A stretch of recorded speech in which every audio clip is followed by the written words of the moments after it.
Pakistan defence minister Khawaja Asifa వెక్కి వెక్కి ఏడుస్తున్నారు. అమెరికాపై తన అక్కసను ఆందోళనను వ్యక్తం చేశారు.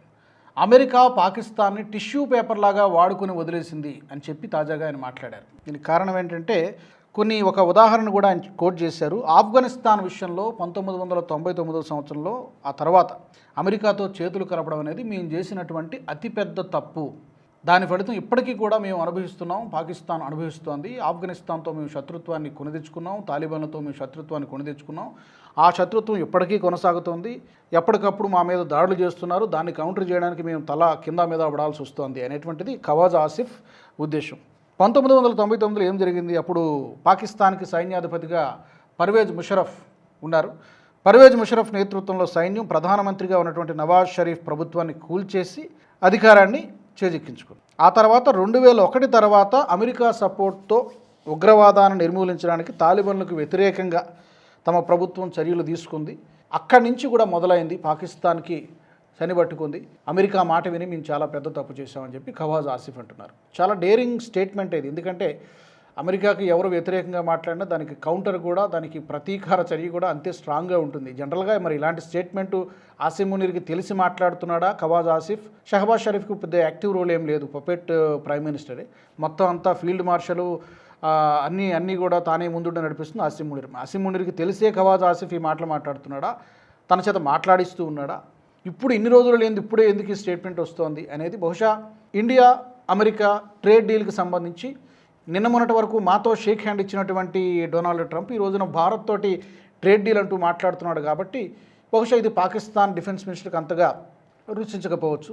డెఫినెట్గా అమెరికా ఎప్పుడైనా అలాగే ఉంటుంది. ఇప్పుడు ఈ రోజు కాదు, ఎంతమంది అధ్యక్షులు మారినా కూడా అమెరికా హిస్టరీ ఒక్కసారి మనం గమనిస్తే తన స్వార్థ ప్రయోజనాల కోసం ఏ దేశాన్నైనా కూడా టిష్యూ పేపర్లుగా వాడుకొని వదిలేస్తుంది.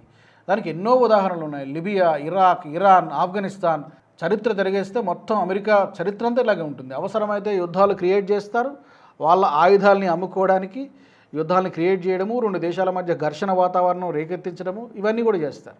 తనకి పలానా ఆసియా ఖండంలో పట్టు కావాలి కాబట్టి పాకిస్తాన్ని ఒక బేస్ లాగా ఉపయోగించుకుంటున్నారు. ఖైరానా హిల్స్లో అసలు చాలామందికి ప్రపంచం మొత్తానికి తెలిసినటువంటి ఒక ఓపెన్ సీక్రెట్ ఏంటంటే ఏ రోజు పాకిస్తాన్ ఒప్పుకోదు, అమెరికా కూడా ఒప్పుకోదు. ఖైరానా హిల్స్లో అమెరికాకు చెందినటువంటి న్యూక్లియర్ ఫెసిలిటీస్, కొన్ని అణ్వాయుధాలు కూడా అక్కడ దాచిపెట్టింది చాలా సీక్రెట్గా అని చెప్తూ ఉంటారు. బట్ అది ఎంతవరకు నిజమనేది ఎక్కడ అఫీషియల్ న్యూస్ లేదు. బట్ బేసెస్ అయితే ఉన్నాయి చాలా చోట్ల. ఖతార్లో కానీ చాలా అరబ్ కంట్రీస్లో అమెరికాకు బేస్లు ఉన్నాయి. పాకిస్తాన్ని కూడా ఈ బేస్ లాగా ఉపయోగించుకుంటుంది, ఒక సైనిక స్థావరాలుగా ఉపయోగించుకుంటుంది. భారత్ కంటే ఎక్కువగా చైనాని కౌంటర్ చేయాలి అంటే, ఆసియా ఖండంలో తన ఉనికిని చాటుకోవాలంటే డెఫినెట్గా పాకిస్తాన్ని ఒక బేస్ లాగా అమెరికా ఉపయోగించుకుంటూ ఉంటుంది. అలాగే చైనా ప్రెజెన్స్ పెరిగిపోతూ ఉంది కదా.